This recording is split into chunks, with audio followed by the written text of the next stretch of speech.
Hi there. Today, I want to talk about something that plagues a lot of us with ADHD, and that is our hyperfocuses and our new, life-changing hyperfocuses. And how do you know whether it is the hyperfocus that is really the brilliant business idea? I wish I had an easy answer for you, because I don't. I have plenty of hyperfocuses that are in like a little graveyard of or crypt or something. They each have their own little box. I try to keep them neat because I can't get rid of this stuff because, I might come back to it one day and then I would have to buy it all over again.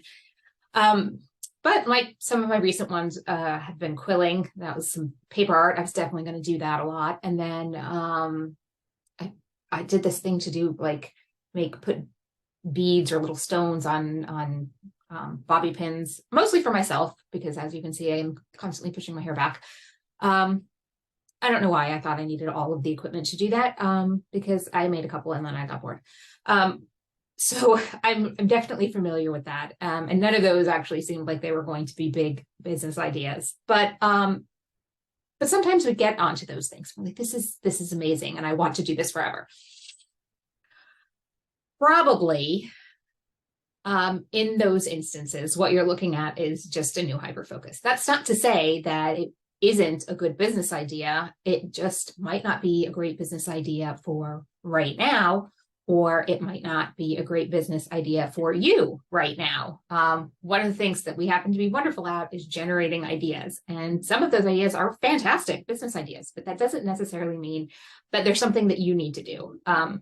I have this problem all the time. Like I have ideas and I'm like, oh, that would be awesome to do too. And that would be fun to do. And I would like to do that.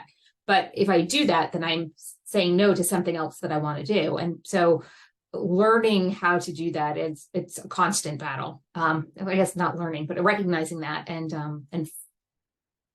directing your energy in the right place is a bit of a battle. So then how do you know if just leaving what you're doing right now to do something else is a hyper focus, or if it's something more? And that can also be hard to tell, but it depends on what you're trying to leave to do and how you plan on going about it. Impulsivity tends to be a thing that we struggle with. So quitting your corporate accounting job to go teach skydiving in another country, probably a little bit impulsive, especially if you haven't actually skydove before and you're like, oh, I'll just learn it as I go and it'll be great.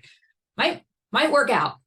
But the goal in starting something new and building the livelihood that you want is to do it in a way that you get the livelihood that you want. And that requires a little bit of thought ahead of time. So what kind of livelihood are you looking for? Are you looking to work fewer hours?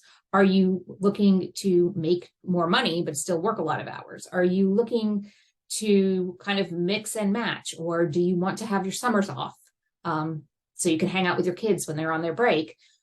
You kind of have to think about what is that life that you want, and then think about how you can shape that. And it's not that it can't be impulsive, but it's probably not going to be the most successful route or the easiest route if you don't at least think about it, some of these things ahead of time. So once you've thought about what your life looks like or what you want it to look like, then you can consider, okay, is that something achievable in the short term, or is my goal pretty far in the future? I want to work 5 hours a week and make a lot of money. Well, yeah, me too. That might be further in the future. And so you kind of come back, like, what's an earlier step? Okay, is that achievable yet? Okay, what's an earlier step? And so it takes a little bit more planning than some of us like to do, or some of us love to plan and then just never do anything with the plan. But you want to start with something that you can achieve and know that it's just one step in getting you to the thing that you want. It's not, and you don't have to have all those future steps mapped out completely. Just what is the very first thing that's going to get me moving in this direction that I want? So maybe it's jotting down things that you could do that that are closely related to what you do now, but maybe in another industry or in a slightly different way. So maybe if I'm using accounting as an example, but you're working for a company that you just don't care about their mission. So maybe it's just finding someplace a little bit more mission driven. Maybe it's deciding that you want to help small businesses with their accounting because that's something you believe in, and and in particular certain kinds of small businesses that cater to an underserved demographic.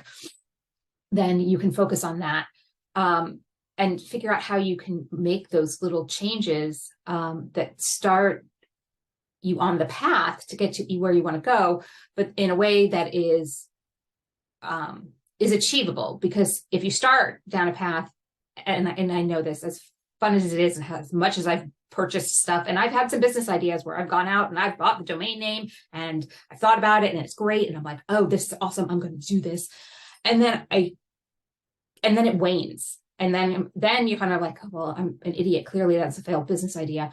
And it's not that it's a failed business idea. It's an idea that is just not right for you at this moment. And it might not ever be right for you. And that's okay. You can't do everything as much as we would like to. So getting back to how do you know if it's a hyper focus or if it's a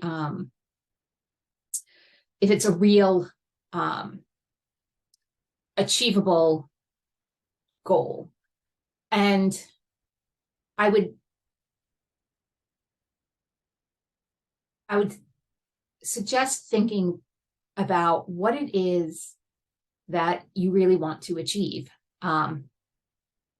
Because sometimes we're just so exhausted with life and pressure and all of the things that we do and a lot of times the things that we're doing for other people, that we don't really think about what we want and what we need. And almost anything that sounds like an escape sounds amazing.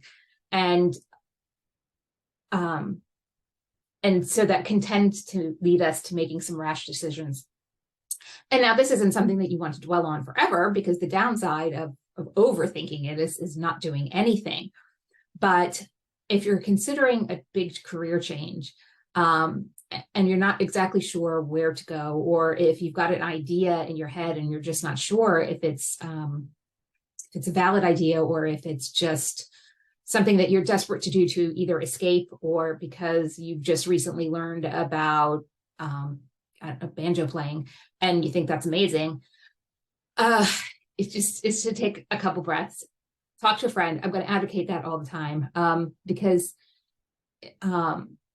sometimes just talking things out a little bit, you hear things differently. Then you're like, oh, in my head that sounded different, but now that I've said it out loud, you often find yourself answering your own questions, or you find out the stuff that's in your head doesn't really make any sense once you articulate it. So I'm a big fan of talking to your friends.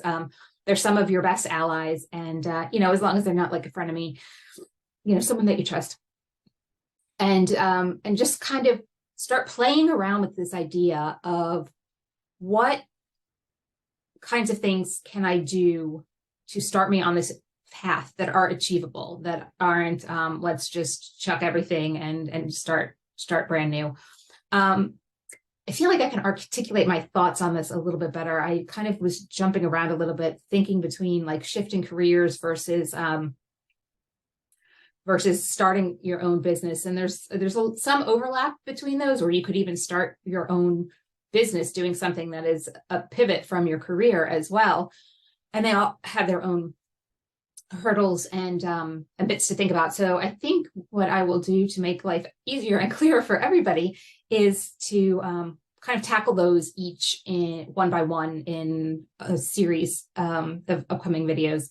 So in the meantime, just if you're considering something as a business idea, remember that all ideas are valid, and all ideas might be great business ideas. That doesn't mean that it's a great business idea for you. It doesn't mean that if it doesn't work for you, it was a bad idea. It just means that it wasn't the right idea for you. And write all those ideas down, because you never know when one of them is going to be the one that maybe 5 years from now you look back and you're like, now is the time that is the right idea for me, because I've done this other work to get me there. And so now this will work. Yeah. So anyway, if you want to follow along with the series on big career changes, starting a business, or kind of a combination of the two, and what does that look like, and what things you could think about to help make that transition easier, and kind of just some things you should keep in the back of your mind, go ahead and like and subscribe, and I will talk to you soon.